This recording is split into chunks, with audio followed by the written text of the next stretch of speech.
দেশের ১ ইঞ্চি জমির সম্মান কারো কাছে বন্ধক রাখবো না বলে মন্তব্য করেছেন জামাত আমির ডক্টর শফিকুর রহমান। বলেন, জীবন যাবে তবুও অন্যায়ের কাছে মাথা নত করবে না তার দল।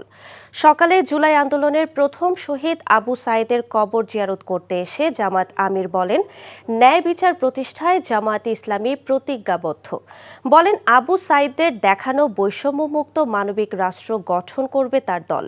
শহীদ আবু সাঈদের কবর জিয়ারত শেষে প্রচারণার তৃতীয় দিনে আজ সকাল 10টায় গাইবান্ধা, দুপুর 12টায় বগুড়া, বিকেল 4টায় সিরাজগঞ্জ এবং সন্ধ্যা 6টায় পাবনায় জনসমাবেশে ডক্টর শফিকুর রহমানের অংশ নেওয়ার কথা রয়েছে। এর আগে গতকাল নির্বাচনী প্রচারণার অংশ হিসেবে পঞ্চগড়, ঠাকুরগাঁও সহ উত্তরবঙ্গের 4টি জেলায় জনসমাবেশ করেন তিনি।